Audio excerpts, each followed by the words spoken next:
You talked a couple of weeks ago when we were just getting into this period about the need to get through it, and how is the team getting through at the moment?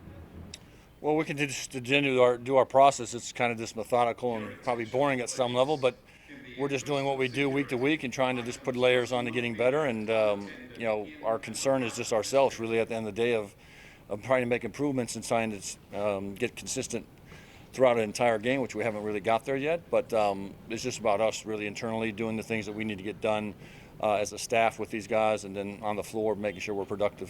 Couple of good wins in a row. You talk about adding layers and trying to improve throughout the season. Are you happy with where the team is at right now, or do you feel there's still a lot of room for growth? I wouldn't say I'm happy. I would say that we're in a spot that is advantageous because we're actually still playing for something, which a lot of teams, in their second year of their history of their franchise wouldn't be. So there's some positives out there, but we have a long way to go if we're going to try to do anything. And this is a big month, obviously, coming up.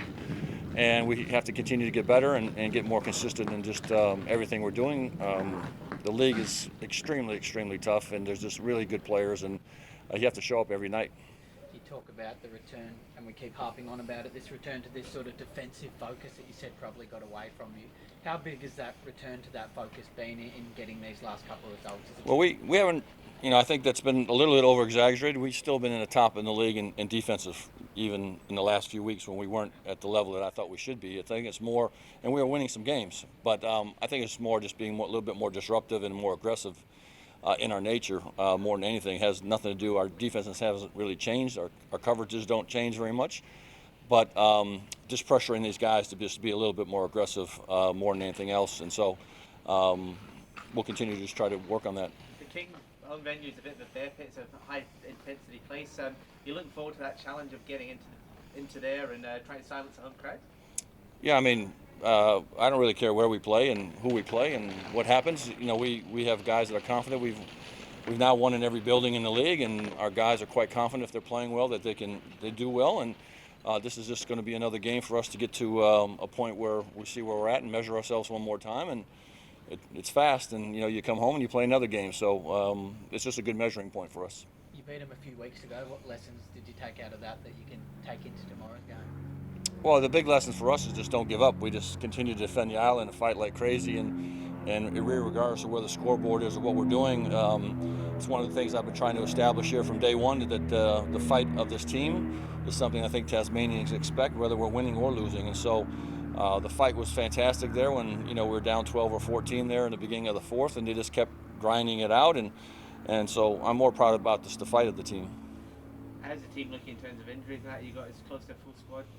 We're not full by any means. I have never had my starting roster from day one here, so we've never had our starting lineup intact from the first game. We're still missing Matt Kenyon and Sam McDaniels, and we have a few other guys that have some nicks, which I won't get into. What is the update with Sammy and Kenny? They expected back at the start? I'm hoping that they're tracking almost at the same way, and maybe within the week to 10 days, we'll see one of them for sure. You've spoken a bit about fool's gold the last couple of weeks, about not getting behind and expecting you can just come back and win. You obviously did that last time against the Kings. Is that a message going into this game that, hey, we can't, it's not just going to happen again like it did last time? Well, I think getting behind in the point where you're scrambling to force them to try to be uncomfortable becomes fool's gold for you. I think you have to have a steady, consistent, and I've been saying this for a while, we need to be consistent throughout the four quarters. We have not done that very much this year at all. We've had great patches of stuff, and we've had some really awful quarters, which have done a lot of damage to us. So, again, we just try to work on being consistent and making sure that, we don't just think that every time we get down, it's just, we just turn this thing on and we'll get back into it. You kept them to 6 points in that last quarter, last game.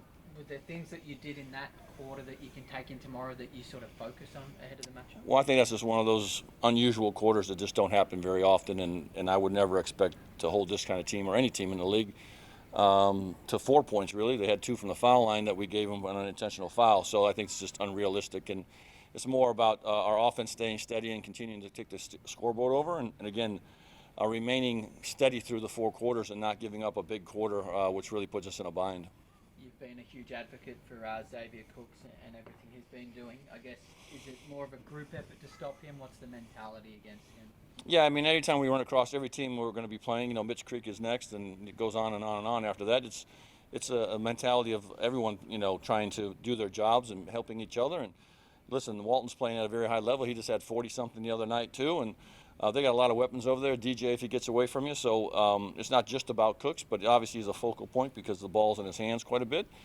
We just have to have a consistent, again, line of defense and making sure that we're just trying to solve problems quickly. Yeah. Thanks, Scott. All right. See you guys.